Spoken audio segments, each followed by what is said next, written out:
Suatu ketika, setelah selesai menjalani ritual ibadah haji, Abdurrahman Abdullah ibn al-Mubarak beristirahat dan tertidur.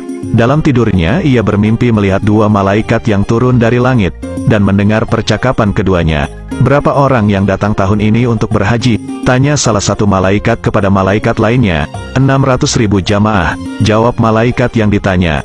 "Berapa banyak dari mereka yang diterima ibadah hajinya?" Tidak satu pun. Percakapan itu membuat sang Abdullah al-Mubarak gemetar. Ia menangis dalam mimpinya. Semua orang-orang ini telah datang dari belahan bumi yang jauh, dengan kesulitan yang besar dan keletihan di sepanjang perjalanan, berkelana menyusuri padang pasir yang luas, dan semua usaha mereka menjadi sia-sia, pikirnya. Sambil gemetar, ia melanjutkan mendengar percakapan kedua malaikat itu.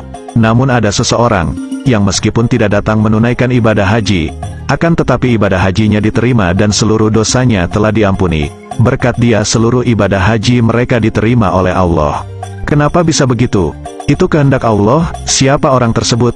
Ali bin al-Muwafaq, tukang sol sepatu di kota Dimasik, Damaskus. Mendengar ucapan itu, Abdullah al-Mubarak pun langsung terbangun dari tidurnya. Sepulang haji, ia tak langsung pulang menuju rumah, akan tetapi langsung menuju kota Damaskus, Syria. Hatinya terus bergetar dan bertanya-tanya. Sesampai di sana, ia langsung mencari sang tukang sol sepatu yang disebut malaikat dalam mimpinya. Hampir semua tukang sol sepatu ia tanya, "Apakah ada tukang sol sepatu yang bernama Ali bin al-Muwafaq?" "Ada, di tepi kota," jawab salah seorang tukang sol sepatu sambil menunjuk arahnya. Sampai di sana ia mendapati seorang tukang sol sepatu yang berpakaian amat lusuh. "Benarkah Anda bernama Ali bin al-Muwafaq?" tanya Abdullah al-Mubarak. "Betul Tuan, ada yang bisa saya bantu? Saya hendak tahu, adakah sesuatu yang telah Anda perbuat, sehingga Anda berhak mendapatkan pahala haji mabrur? Padahal Anda tidak berangkat haji." "Wah, saya sendiri tidak tahu Tuan, coba ceritakan bagaimana kehidupan Anda selama ini." Maka Ali bin al-Muwafaq pun bercerita, "Sejak puluhan tahun yang lalu, setiap hari saya menyisihkan uang dari hasil kerja saya sebagai tukang sol sepatu. Sedikit demi sedikit saya kumpulkan, hingga akhirnya pada tahun ini, saya memiliki 350 dirham, cukup untuk saya berhaji. Saya sudah siap berhaji, tapi Anda batal berangkat haji. Benar, apa yang terjadi?" "Ketika itu, istri saya hamil dan mengidam.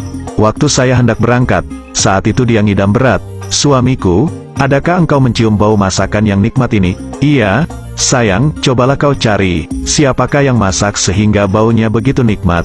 Mintalah sedikit untukku," pintanya. Kemudian saya pun mencari sumber bau masakan itu. Ternyata berasal dari gubuk yang hampir runtuh. Di situ ada seorang janda dan 6 anaknya. Saya mengatakan kepadanya bahwa istri saya ingin masakan yang ia masak, meskipun sedikit. Janda itu diam saja memandang saya, sehingga saya mengulangi perkataan saya, ungkap Ali bin al-Muwafaq. Akhirnya dengan perlahan ia mengatakan, "Tidak boleh Tuan, dijual berapa? Akan saya beli." "Makanan itu tidak dijual," katanya sambil berlinang air mata. "Kenapa?" sambil menangis. Janda itu menjawab, "Daging ini halal untuk kami dan haram untuk Tuan." Dalam hati Ali bin al-Muwafaq bertanya, bagaimana mungkin ada makanan yang halal untuk dia, tetapi haram untuk saya? Padahal kita sama-sama muslim. Karena itu saya mendesaknya lagi, "Kenapa?" "Sudah beberapa hari ini kami tidak makan. Di rumah sama sekali tak ada makanan. Hari ini kami melihat keledai mati. Lalu kami ambil sebagian dagingnya untuk kami masak, dan kami makan." Dengan sesenggukan janda itu menjelaskan. Mendengar ucapan tersebut, saya menangis, kemudian kembali pulang. Aku ceritakan perihal kejadian itu pada istriku. Ia pun menangis. Hingga akhirnya, kami memasak makanan dan mendatangi rumah janda tersebut. "Ini kami bawakan masakan untukmu." Uang peruntukan haji sebesar 350 dirham pun saya berikan pada mereka. "Pakailah uang ini untukmu sekeluarga.